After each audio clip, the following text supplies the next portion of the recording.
Assalamualaikum warahmatullahi wabarakatuh dan salam sejahtera. Jadi minggu ini kita teruskan dengan topik yang kelima iaitu berkaitan dengan animation production process. Iaitu proses produksi animation lah, di mana untuk kita hasilkan produk multimedia kita mesti melalui beberapa proses. Kita ada pra-produksi, kita ada proses produksi pertengahan dan juga kita ada post-produksi. Jadi kita melibatkan tiga proses dalam produksi lah, dalam menghasilkan sesuatu produk multimedia. Terutamanya kita sentuh berkaitan dengan animation lah. Okey. Jadi biasanya animation ni kita gunakan dalam beberapa produk lah. Contohnya kita nak gunakan dalam paparan televisyen ke, untuk movie animation ke, untuk short story. Short story ni macam korang buat untuk projek kumpulan, ataupun maybe dalam drama series pun boleh jadi ada animation element lah.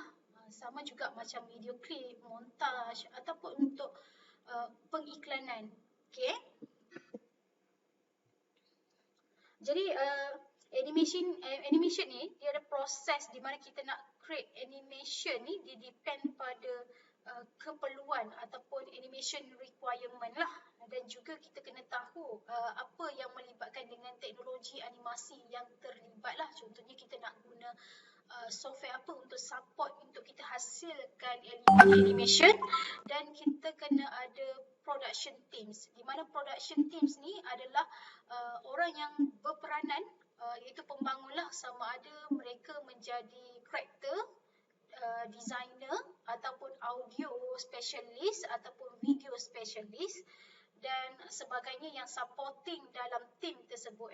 Dan kita juga perlu consider pengalaman team yang akan bangunkan animation proses tu lah. Okay?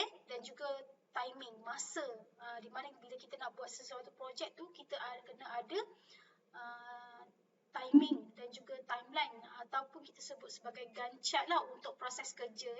Jadi kita akan ikut by progress. Okay, jadi dalam kita nak menghasilkan animation production, ianya melibatkan tiga proses, iaitu pra-produksi, proses produksi, dan juga yang ketiganya adalah proses post-produksi. Okey, dalam pre-production proses pra-produksi, ianya melibatkan beberapa proses lah, iaitu proses kita nak dapatkan idea, kita nak hasilkan idea, proses dalam kita nak design, kita nak reka bentuk kita punya produk, dan juga proses untuk scripting. Scripting ni macam kita ada audio ataupun navigasi yang kita nak menggunakan audio, kita mesti ada scripting lah, perbualan dan kita perlu menghasilkan storyboard pada pasal ataupun pada proses pra-produksi, dan juga kita ada proses visual development, pembangunan visual, kita ada proses modeling, rigging dan juga texturing. Jadi semua proses ni saya akan terangkan satu persatu selepas inilah. Okey, dalam proses idea, di mana pembangun ni ataupun teams ni dia akan meletakkan karakter, tujuan dan juga struktur animation yang akan dihasilkan lah. Itu kita nak dapatkan idea. Maksudnya sebelum kita nak hasilkan sesuatu, kita kena ada idea dululah. Macam mana kita punya karakter, apa tujuannya, digunakan untuk siapa, macam mana audiens kita, macam itulah. Okey, seterusnya proses design, di mana design ni melibatkan kita nak search script, kita nak search kostum dan kita nak search props design kita. Dan design tu biasanya kita akan colorist dan juga kita akan bincang dengan storyboard team lah untuk menghasilkan design. Okey, proses yang seterusnya adalah script, di mana kita akan ada script writer ataupun director pun boleh jadi untuk nak hasilkan satu scripting yang lengkap lah, di mana kita nak develop plot dalam kita nak hasilkan movie.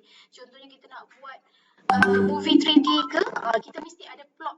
Apa plot plot dia dan kena ada outline dan juga skrip untuk match dengan time dan juga budget lah. Dan secara detailnya, skrip ni tujuannya kita nak tahu naratif, maksudnya narasi dalam kita punya setting movie kita tu lah, ataupun produk yang kita hasilkan. Dan setiap karakter tu dia ada action dia, dia ada dialog dia, kita boleh tahu kamera frames dia dan sebagainya. Dan biasanya scene ni dia akan sequence dalam beberapa shot. Maksudnya dalam scene kita ada 1 shot, 2 shot, 3 shot macam tu lah. Jadi bila kita completekan dia akan jadi satu scene yang lengkap lah. Dan biasanya shot ni adalah a single uninterrupt cut. Maksudnya kalau korang perasan kan, bila korang tengok movie kan, roll camera, take 1, 2, 3. Macam tu lah, dia ada pegang yang macam warna hitam putih tu kan. Itu kita panggil shot lah. Sekali shot dia akan berhenti, sekali shot dia akan berhenti. Sama juga kalau kita buat animation movie, konsepnya lebih kurang, kita kena ada shot by shot, lepas tu barulah kita combine jadi satu scene yang lengkap. Jadi kita dah kena imagine lah macam tu.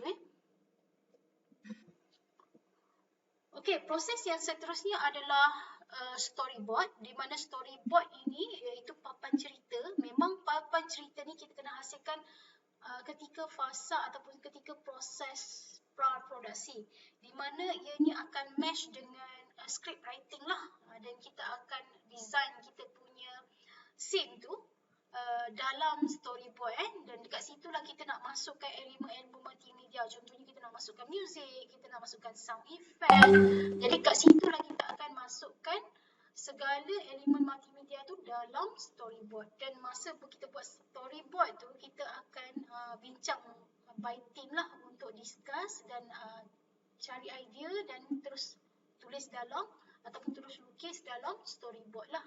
Dan selepas kita dah hasilkan storyboard, sekiranya ianya melibatkan klien kita, customer kita, klien kita perlu tunjuk storyboard yang dah lengkap tersebut kepada klien sebelum kita mula bangunkan produk tersebut untuk mengelakkan kerugian dan sebagainya lah.